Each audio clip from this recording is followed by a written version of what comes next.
Assalamualaikum warahmatullahi wabarakatuh.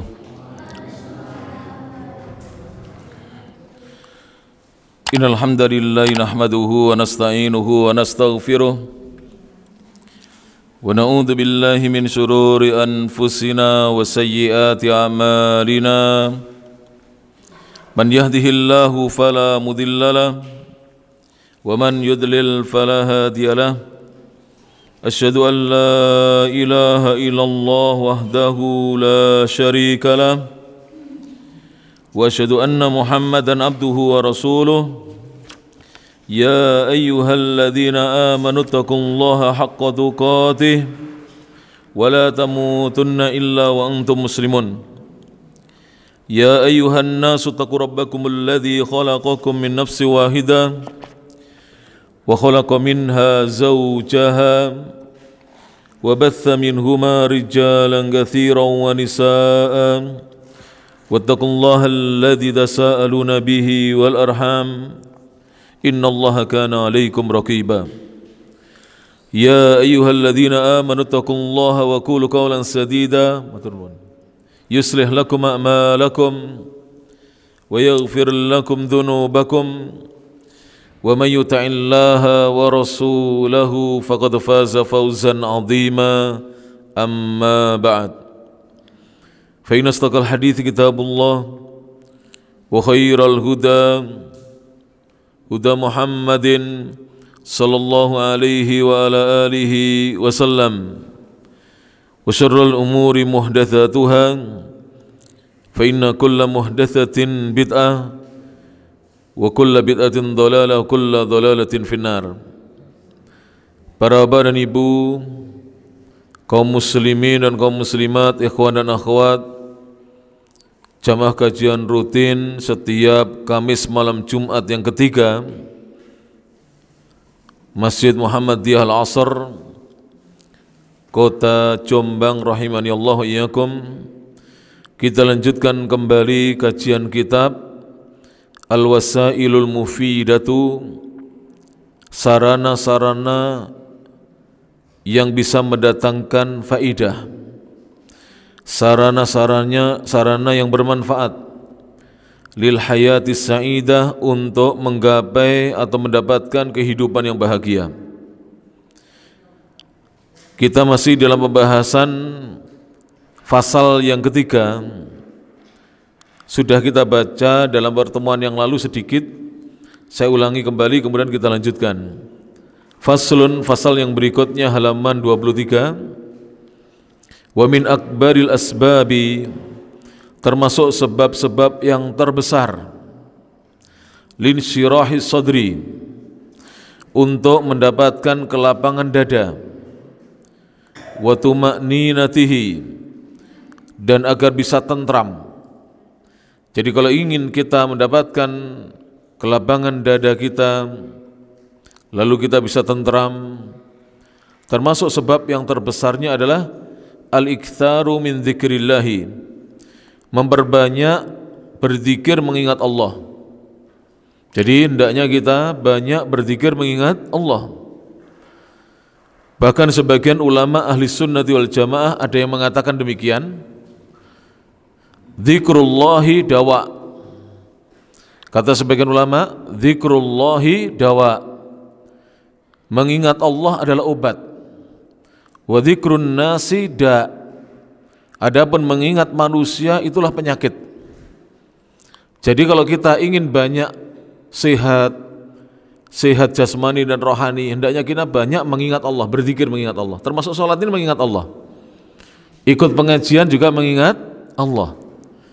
Tapi kalau kita banyak ingat manusia, ingat dunia, ingat harta, itu menjadi penyakit. Bahkan ada orang wafatnya tidak bisa husnul khotimah karena diingat adalah hartanya. Dia tidak bisa husnul khotimah karena dia berat meninggalkan apa? Harta-hartanya yang banyak. Maka di antara sebab terbesarnya adalah banyak mengingat Allah. Fa inna lidzalika ta'tsiran ajiban, karena mengingat Allah itu memiliki pengaruh yang menakjubkan. Finsyirahi sadri, yang bisa membuat dada itu menjadi lapang. wa tuma'ninatihi, dan tuma'ninah, tenang atau tentram.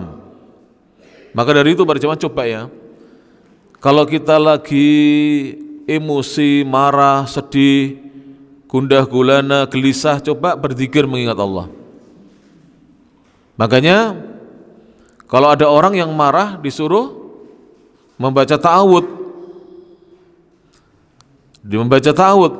agar dia dihindarkan dari godaan syaitan. Kemudian wazawali hammihi, pengaruhnya sangat menakjubkan untuk bisa menghilangkan kesedihan yang melanda, wa ghammihi, dan kegundahan yang dikhawatirkan.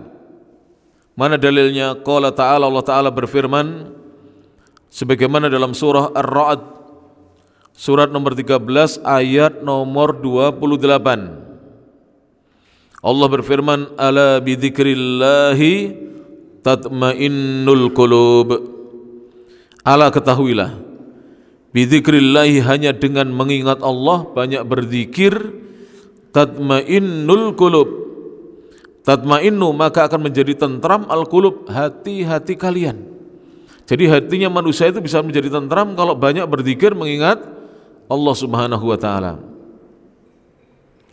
Kemudian Syekh mengatakan, Syekh Abdurrahman Ibnu Nasir As-Sa'di berkata, "Falidzikrillahi atharun 'azimun." Berzikir mengingat Allah itu memiliki pengaruh yang besar. Fi husuli hadzal matlub, untuk memperoleh apa yang diinginkan ini, yaitu apa tadi? Hatinya menjadi lapang dan tentram.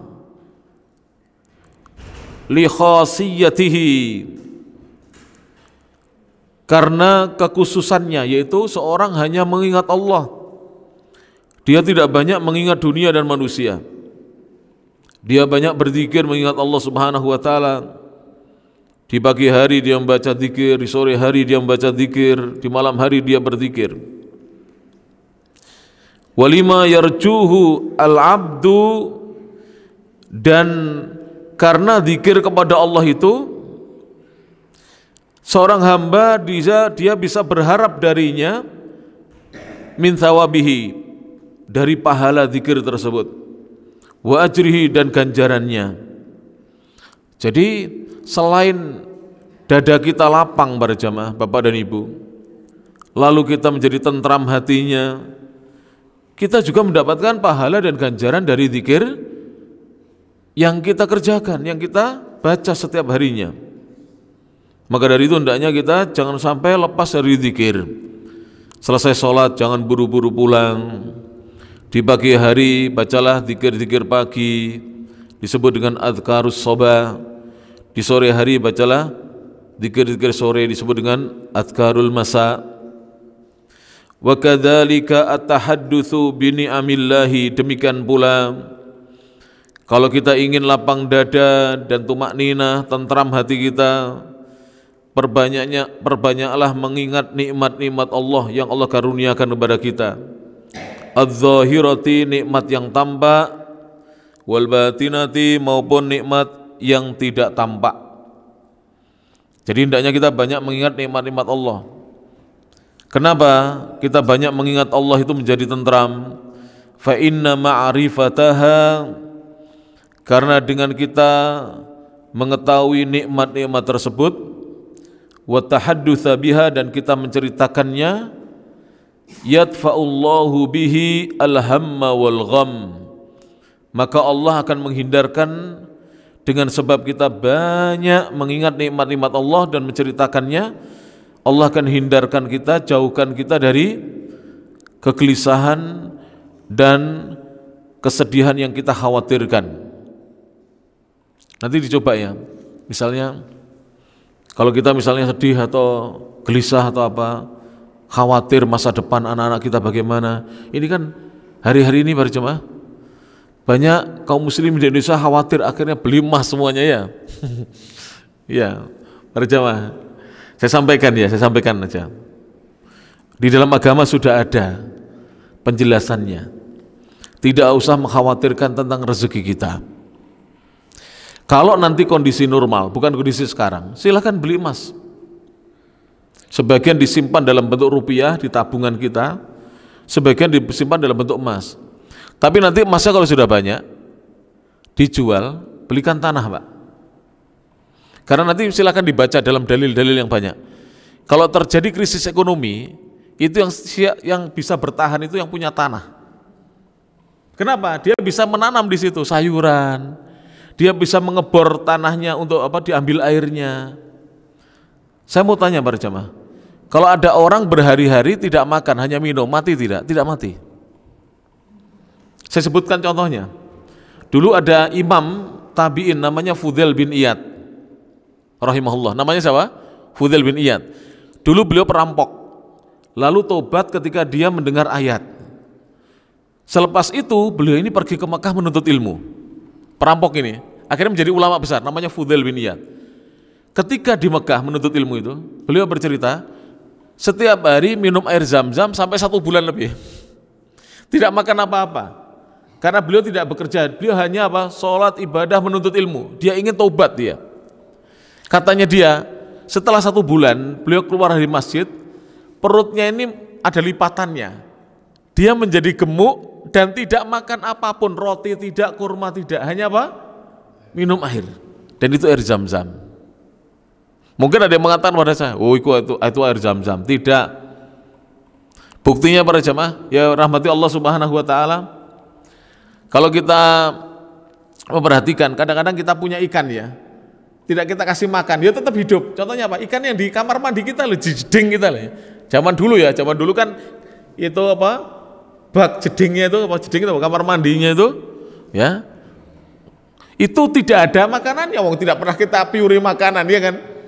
Hanya air, tapi ikannya hidup enggak para jamaah? Hidup. Besar enggak dia? Besar. Jadi kalau ada krisis ekonomi, dalam Islam sudah ada solusinya, Pak. Punya tanah, kita bisa tanami dia. Bahkan nanti di akhir zaman, ketika terjadi pertempuran-pertempuran, peristiwa-peristiwa hebat, kaum muslimin disuruh mengungsi ke gunung membawa kambingnya. Jadi yang selamat itu yang bawa kambing. Makanya dulu di tahun berapa saya lupa ya, tahun 80-an mungkin ya. Nanti coba dicek. Ketika Presiden Amerika mengunjungi Raja Faisal bin Abdul Aziz. Raja Faisal bin Abdul Aziz. Tadi Presiden Amerika ini mengunjungi. Dia mau meminta supaya kerajaan Saudi mau mengekspor minyak buminya ke Amerika. Amerika kekurangan minyak bumi waktu itu. Raja Saudi tidak mau. Saya tidak mau mengekspor ke negeri kamu kecuali kamu jangan membantu Yahudi yang memerangi Palestina. Jadi Raja Faisal ini termasuk raja yang semangat membela Palestina, membantu Palestina. Kemudian Presiden Amerika, ini yang cerita saya guru-guru saya dari Saudi, ditemui di padang pasir di Riyadh, bukan di istananya, bukan di istana raja, tapi ditemui di padang pasir. Raja Faisal membangun tenda, diletakkan di situ kuda dan ontanya. Kemudian Presiden Amerika ditemui di situ. Dia mengatakan, wahai Presiden Amerika, saya tetap tidak mau menjual minyak kepadamu, kepada negerimu, sampai kamu berhenti membela atau membantu orang-orang Yahudi yang ingin mencaplok negeri Palestina. Kenapa? Saya tidak mau jual. Saya tetap bisa hidup walaupun tidak jualan minyak. Jadi Saudi itu tetap bisa hidup. Apa? Saya hanya makan kurma, saya akan makan kurma dan minum susu kambing dan makan dagingnya, sudah cukup. Kami bertahun-tahun, bukan bertahun-tahun, beribu-ribu tahun orang Arab itu hanya makan apa? Daging kambing, makan kurma, makan kismis dan minum susu kambing. Mereka bisa hidup. Jelas ini para jemaah ya rahmati Allah Ta'ala. Makanya tidak usah khawatir kalau ada apa-apa, kembalikan kepada agama. Agama kita sudah memberikan solusi kepada kita berjamaah rahmati Allah Ta'ala. Panjenengan kalau sedih, diingat nikmat-nikmat Allah yang sudah dikaruniakan kepada kita. Contoh misalnya ya, mungkin panjenengan nanti kalau cerita kepada orang lain menganggap kita ini riya atau apa, cerita kepada anak-anak, nak, kamu bersyukurlah kepada Allah. Dulu ayahmu tidak bisa makan 3 kali. Kalau makan pun dulu bulgur, kalau di Pare dulu. Dulu hanya nasi jagung ampok. Dulu tidak ada lauknya. Kamu lauknya macam-macam. Kamu kok anyi-anyi, makannya kok pilih-pilih, misalnya gitu. Kamu kurang bersyukur. Itu nanti panjenengan akan tentram. Kalau mengingat nikmat Allah akan tentram. Wa yahutsul abda ala syukri. Maka sikap mengingat nikmat-nikmat Allah yang dikaruniakan kepada seorang hamba setelah dia banyak berzikir mengingat Allah, setelah mengingat Allah, mengingat karunia-Nya, maka sikapnya itu akan mendorong dia ala syukri untuk bersyukur. Alladzi huwa arfaul maratibi, yang mana syukur kepada Allah itu merupakan tingkatan yang paling atas, wa a'laha, dan paling tingginya. Hatta lau kanal abdu, hingga seandainya hamba itu fi halati fakrin, berada dalam kondisi kefakiran. Walaupun kita fakir, kalau kita pandai bersyukur, maka derajat kita di sisi Allah akan diangkat. Mana dalilnya para jemaah? Orang yang bersyukur itu diangkat derajatnya oleh Allah Subhanahu wa taala. Banyak ayat. Allah mengatakan dalam Al-Qur'an misalnya, wa qalilum min ibadiyas syakur. Sedikit di antara hamba-hambaku yang banyak bersyukur. Artinya hamba-hamba Allah yang diangkat derajatnya, dimasukkan surganya Allah dan tidak disiksa di nerakanya itu sedikit. Berarti kalau kita banyak bersyukur, kita dikelompokkan di golongan yang sedikit yang akan dimasukkan surganya Allah Subhanahu wa taala. Kemudian Allah juga berfirman dalam Al-Qur'an, wa ita'adzana rabbukum. Ingatlah wahai Muhammad ketika Allah memberikan maklumat kepada kalian, la in syakartum la azidannakum. Sungguh jika kalian bersyukur, aku Allah akan memberikan tambahan nikmat, dan tambahan nikmat yang terbesar dimasukkannya kita ke dalam surga. Itu nikmat yang terbesar. Tidak ada kenikmatan yang lebih besar dibandingkan seorang masuk surga. Karena kenikmatan dunia kadang-kadang kita tidak merasakan loh Pak, mohon maaf. Panjenengan misalkan di dunia ini punya rumah mewah lebih dari 1, kadang-kadang yang tinggal di rumah kita pembantu rumah tangga kita. Loh iya enggak? Orang yang punya villa-villa loh. Saya kadang-kadang ngantarkan Syekh cari villa di mana kalau pas ada Syekh datang itu. Itu yang tinggal di villa itu apa? Tukang bersih-bersihnya. Orangnya di Jakarta yang punya, di Surabaya yang punya. Iya tidak? Kita punya mobil mewah yang banyak, mengendarai mobil mewah kita kadang-kadang anak kita, kadang-kadang sopir kita, betul tidak? Kita jarang-jarang naik, apalagi sudah ambeien, sakit-sakitan, nggak boleh naik mobil banyak-banyak oleh dokter, betul tidak para jemaah? Di dunia ini nikmat kita miliki belum bisa kita rasakan. Bahkan kita punya uang banyak, uang kita taruh bank, yang merasakan orang yang pinjam uang kita, ya nggak para jemaah? Kita tidak merasakan uang kita, benar tidak para jemaah? Maka nikmat dunia ini tidak ada apa-apanya dengan nikmat surganya Allah Subhanahu wa taala. Makanya bersyukurlah agar Allah angkat derajat kita. Walaupun kita dalam kondisi fakir, Allah angkat derajat kita. Au maradin, atau dalam kondisi sakit. Panjenengan masih ingat kisahnya Panglima Besar Sudirman, Jenderal Sudirman? Itu dalam kondisi sakit, beliau masih apa? Bergerilya, memimpin pasukannya, tidak mau istirahat beliau. Padahal oleh Bung Karno disuruh istirahat, tapi beliau tidak mau. Beliau tetap bergerilya untuk memperjuangkan kemerdekaan Indonesia tanpa ada penjajahan lagi dari Belanda. Padahal kondisinya apa itu? Sakit. Apa yang menjadikan beliau kuat para jemaah? Syukurnya beliau kepada Allah Subhanahu wa taala. Apa di antara syukurnya beliau? Beliau itu selalu menjaga wudu dan puasa sunnah. Jadi dalam keadaan perang itu puasa, padahal beliau sakit, puasa para jemaah. Ditandu itu puasa. Dan menjaga wudhu, setiap batal beliau minta untuk diambilkan air wudhu. Itu diceritakan, baca aja buku tentang Panglima Besar Sudirman. Makanya Allah Subhanahu wa taala memberikan kekuatan padahal kondisinya sakit. Au ghairihima, atau selain keduanya, min anwa'il balaya, dari berbagai macam musibah-musibah dan bencana. Seorang dalam kondisi demikian diangkat derajatnya oleh Allah Subhanahu wa taala. Fa innahu, maka sungguhnya idza qabala, apabila seorang hamba menghadapi baina ni'amillahi alaih, di hadapan nikmat-nikmat Allah yang Allah karuniakan kepadanya, allati la yuhsa laha addun, yang mana nikmat itu tidak bisa dihitung oleh hitungan, wala hisabun, dan tidak bisa dihisab dengan perhisaban, wa bainama asabahu, dan antara apa yang menimpa hamba itu min makruh, dari hal-hal yang dia tidak sukai, dia benci, lam yakun lil makruhi ilan ni'ami nisbah, maka hal yang dibenci oleh seorang hamba yang menimpa hamba itu tidak ada apa-apanya dibandingkan nikmat-nikmat Allah Subhanahu wa taala. Sekarang saya berikan gambaran. Ada di antara panjenengan diuji sakit. Ada yang darah tinggi, ada yang diabetes, ada yang mah, ada apa lagi Pak? Ada yang migrain, ada yang asam lambung, ada yang asam urat, ada yang apa lagi? Kolesterol, ada yang jantung, ada yang paru-paru. Ini semuanya hal-hal yang tidak kita sukai, musibah ini semuanya. Tapi dibandingkan nikmat, tidak ada bandingannya. Nikmat Allah terlalu banyak.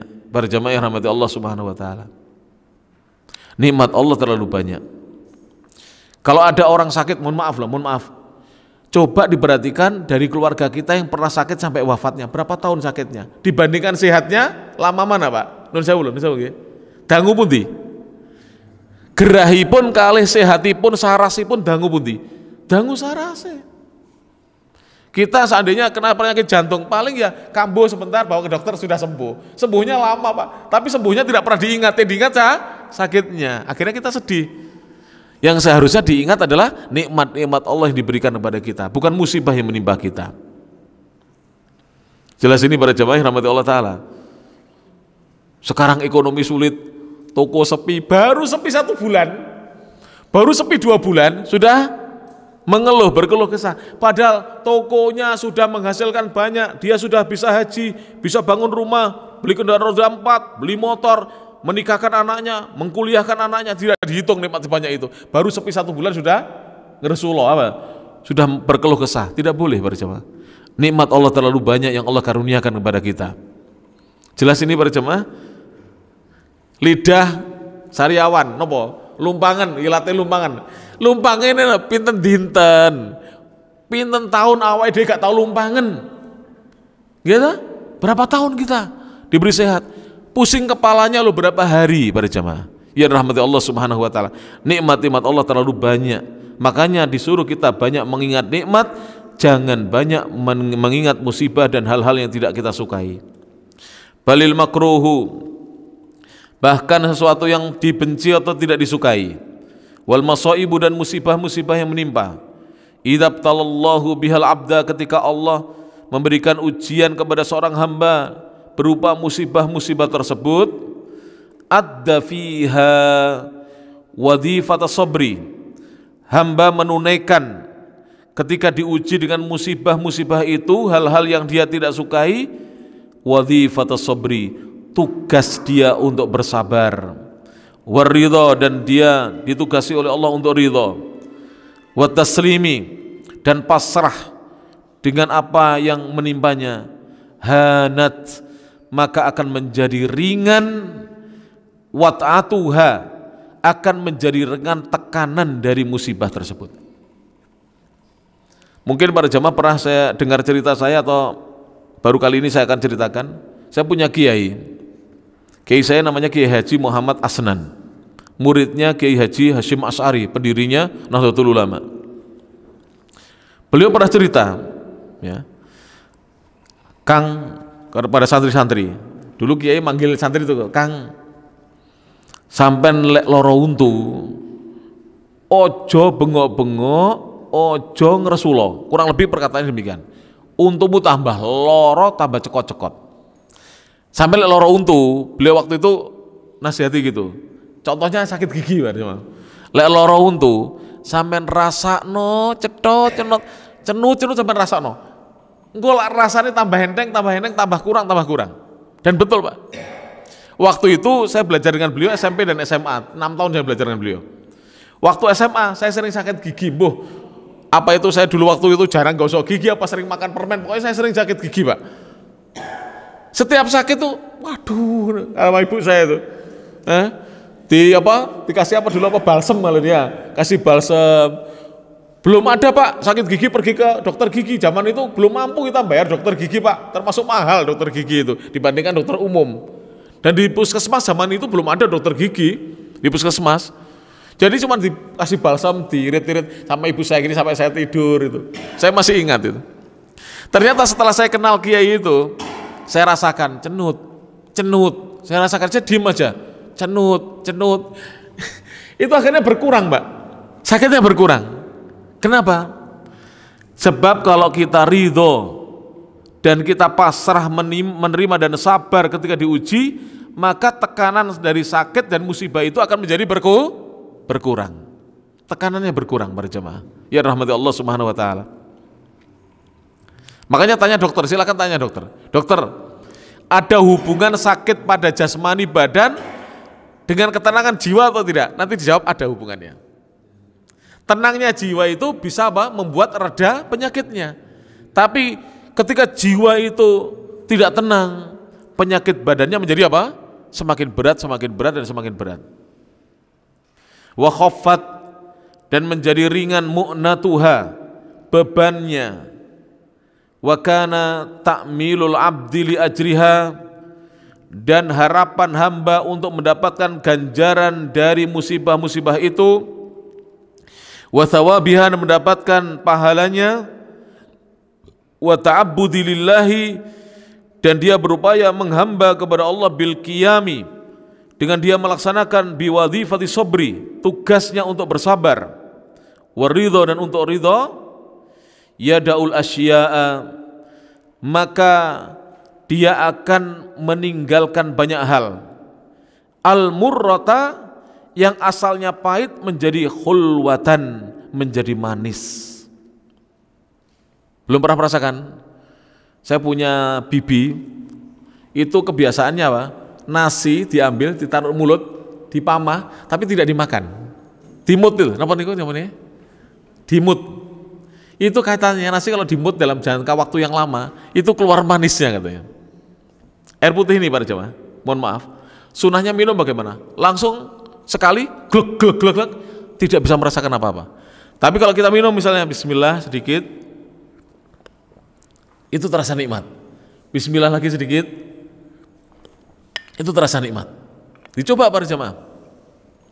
Maka seorang hamba ketika diuji dengan berbagai macam hal yang pahit, itu akan menjadi manis ketika dia meninggalkan hal-hal yang menyebabkan dia tidak sabar. Fatunsihi, maka hal-hal tersebut membuat dia lupa, ya, maka membuat lupa hawalatu ajriha, manisnya dari pahala bersabar itu atas musibah, menjadikan dia lupa mararata sabriha, pahitnya bersabar atas musibah-musibah tersebut. Jadi pahitnya bersabar itu bisa dilupakan dengan seorang merasakan manisnya pahala di sisi Allah Subhanahu wa taala. Kalau ada yang bertanya kepada saya, bagaimana merasakan manisnya pahala? Wong kita belum mati, belum dapat pahala. Loh, pahala sabar itu bukan hanya diberikan di akhirat, Pak. Pahala sabar juga diberikan di dunia. Apa buktinya? Coba lihat orang yang sabar dengan orang yang tidak sabar. Mana yang lebih tenang hidupnya? Orang yang sabar. Mana yang lebih lapang dadanya? Orang yang sabar. Mana yang lebih sukses? Orang yang sabar. Orang yang sabar bisa sukses. Tapi orang yang tidak mau sabar tidak akan bisa sukses. Contoh, saya beri contoh.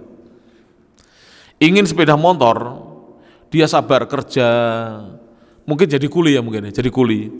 Pinten Pak, kulinya tukang wonten Jombang niki pinten? Leteng pare 8 doso 9 doso, teng mriki pinten? 700 nggih? 700. Sabar piyambake dados kuli. Ditabung sedoso ewu bendinten, saya 10.000, 20.000, 10.000, 20.000 ditabung.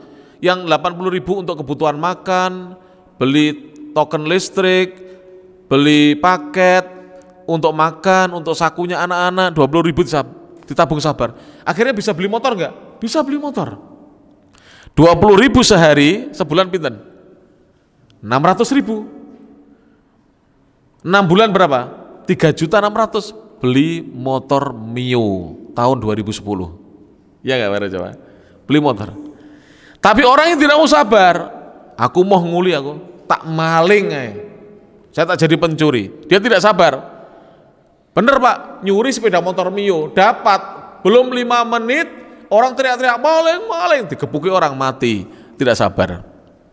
Mendapatkan apa? Justru mendapatkan bencana yang lebih besar disebabkan ketidaksabarannya. Tapi orang yang mau sabar diberi oleh Allah Subhanahu wa taala pahala yang besar. Saya beri contoh lagi. Para jamaah rahmati Allah Subhanahu wa taala. Kesabaran Rasulullah sallallahu alaihi wasallam.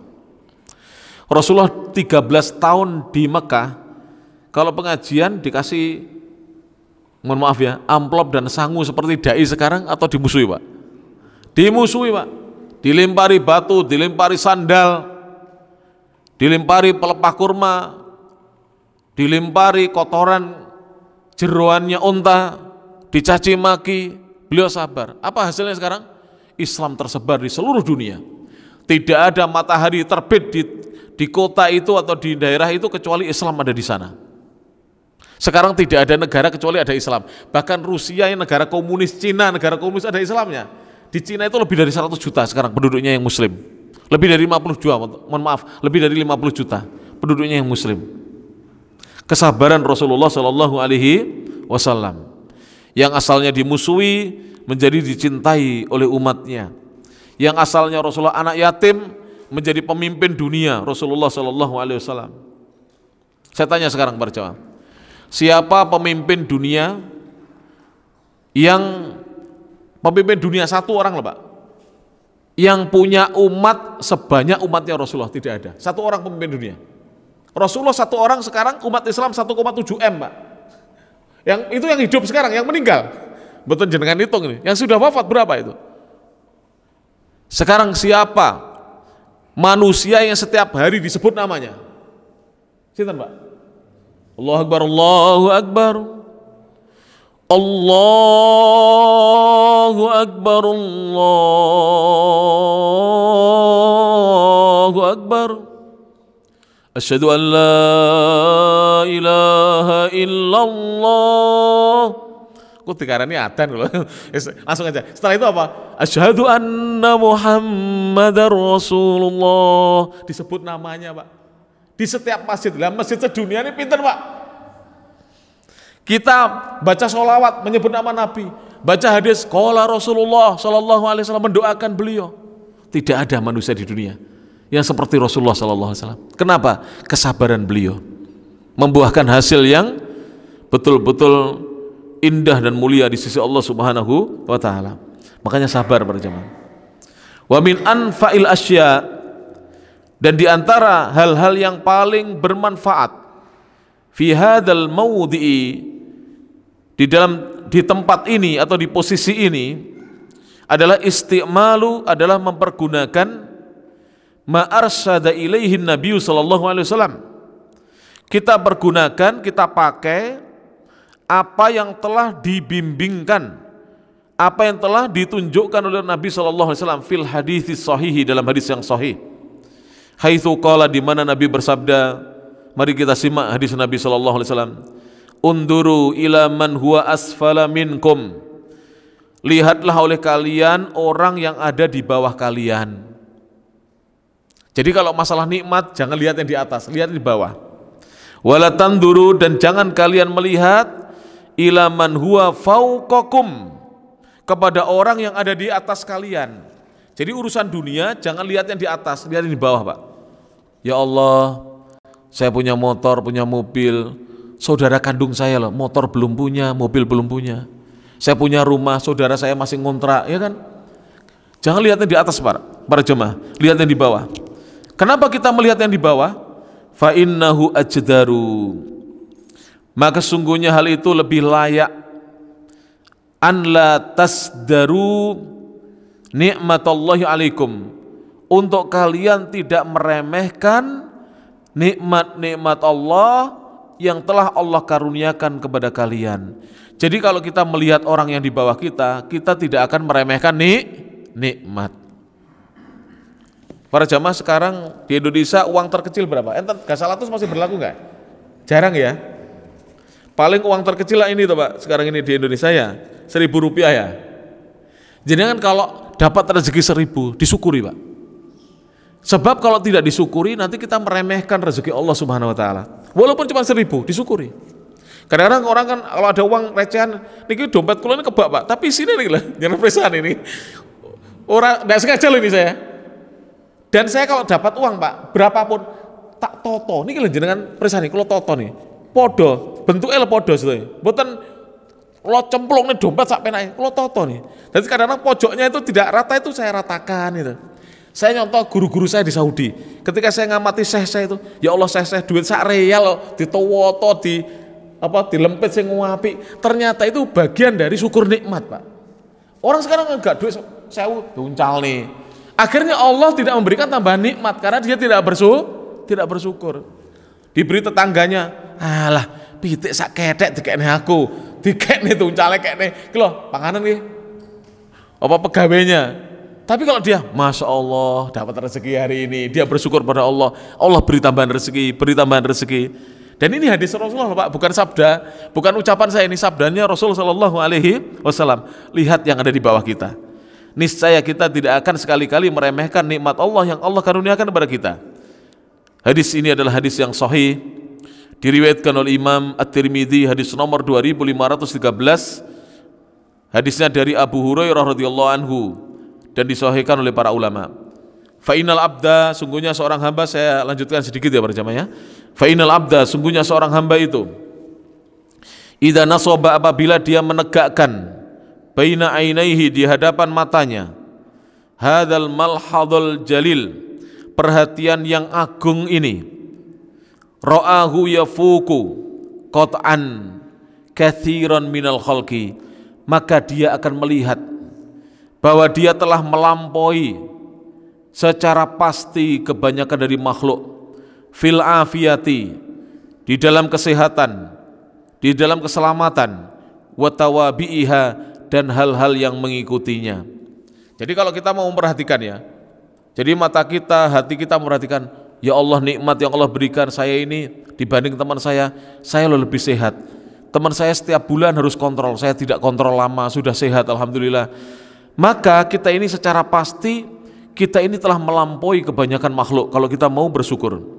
Wa fir rizki, kalau kita melihat rezeki kita, wa tawabi'ihi, dan hal-hal yang mengiringi atau mengikuti rezeki kita, mahma balagot bihil hal, sekalipun kondisi kita itu ya hanya sampai pada tingkatan rezeki tertentu, fayazulu qalaquhu, maka orang yang mau mengingat rezeki-rezeki yang Allah berikan kepadanya, kegelisahannya akan hilang, wahamuhu, kegundahannya akan hilang, wa ghammuhu, dan kekhawatirannya yang membuat dia bersedih pun hilang, wa yasdadu sururuhu, bahkan akan bertambah rasa bahagianya, wa ghibta wa waqtibatuhu, dan bertambah rasa ingin dan harapnya bini amillahi, terhadap nikmat-nikmat Allah yang lain, allati faqa fiha ghairuhu, yang mana orang lain telah melampaui dia dalam kenikmatan tersebut, mimman huwa dunahu fiha, dibandingkan orang yang ada di bawahnya dalam kenikmatan. Jadi kita akan bertambah apa? Bahagia ketika kita melihat orang-orang yang di bawah kita. Wa kullama tala ta'ammulul abdi, dan setiap kali perhatian hamba itu semakin lama dan panjang, bi ini amillahi, memperhatikan nikmat-nikmat Allah, ad-dhahirati wal batinah, nikmat yang tampak maupun yang tidak tampak, ad-diniyati, baik nikmat dunia, wad dunyawiyati, maupun nikmat dunia, ra'a rabbahu, maka dia akan melihat Rabbnya yaitu Allah, qad a'tahu, sungguh telah memberikan kepadanya khairan katsiran, kebaikan yang banyak. Monggo panjenengan bersani. Lalu kita melihat orang yang di bawah. Dari sisi ibadah masih banyak orang yang tidak sholat. Dari sisi ibadah masih banyak kaum muslimin yang tidak hadir ngaji. Dari sisi ibadah masih banyak saudara kita yang tidak pernah sholat malam. tidak pernah puasa sunnah, bahkan tidak puasa Ramadan. Kita alhamdulillah diberi hidayah. Dari sisi rezeki duniawi, alhamdulillah kita ada penghasilan bulanan. Ada orang yang tidak punya pekerjaan menetap, kerjaannya lontang-lantung, kerjaannya serabutan, tapi kita diberi rezeki oleh Allah. Maka kita akan melihat bahwa Allah itu sebenarnya telah memberikan karunia yang banyak kepada kita. Wa dafa'anhu, dan Allah telah menghindarkan dari orang tersebut sururan muta'addidatan, keburukan-keburukan yang banyak. Wala syakka, dan tidak diragukan lagi, anna hadza, bahwasanya perkara ini yadfa'ul humuma, bisa menghilangkan kegundahan-kegundahan, wal humuma, dan kesedihan di masa yang akan datang, wa yujibu, dan akan menyebabkan al faraha, diri orang itu bahagia, was surura, dan gembira dan bahagia. Seorang yang dia banyak bersyukur kepada Allah Subhanahu wa taala, lalu dia mengingat nikmat Allah, dia tidak mau melihat yang di atasnya, dia melihat yang di bawah agar dia banyak bersyukur, maka kesedihannya akan hilang dan kemudian Allah mengganti kesedihan itu dengan kebahagiaan dan kegembiraan, insyaallah taala. Silakan diamalkan ini ya, bersyukur nikmat, insyaallah panjenengan bisa merasakan. Makanya kan orang-orang dahulu ngapunten, tiang-tiang rumiyin niku yuswane langkung dawa, sedanipun langkung sepuh napa tiyang sakniki. Kenapa orang dulu, Pak, kok umurnya panjang-panjang? Neriman gitu loh. Qanaah gitu loh. Enggak seperti orang sekarang, sudah punya motor, bahkan punya mobil, punya rumah. Apa namanya? Gresulo terus napa Gus? Sambat, napa sambat itu? Berkeluh kesah terus itu. Kurang syukurnya kepada Allah Subhanahu wa taala. Padahal orang lain masih banyak yang di bawahnya. Maka kita oleh Nabi disuruh melihat yang di bawah kita dari sisi rezeki, dari sisi duniawinya, agar kita tidak meremehkan nikmat-nikmat Allah yang sudah dikaruniakan kepada kita. Demikian para jemaah yang bisa disampaikan. Mudah-mudahan kita bisa menggapai kehidupan yang bahagia dengan kita ngaji kitab ini ya. Kita banyak bersyukur pada Allah Subhanahu wa taala. Demikian bisa disampaikan. Kurang lebihnya mohon maaf. Akhirul kalam, nasrun minallah wa fathun qarib. Wabillahi taufiq wal hidayah war ridha wal inayah, fastabiqul khairat, ihdinas siratal mustaqim, nun wal qalami wa ma yasturun, albirru liman ittaqa, wallahul muwaffiq ila aqwamit thoriq. Subhanakallahumma bihamdik, asyhadu an la ilaha illa anta, astaghfiruka wa atubu ilaik. Wa akhiru da'wana anil hamdulillahi rabbil alamin. Assalamualaikum warahmatullahi wabarakatuh.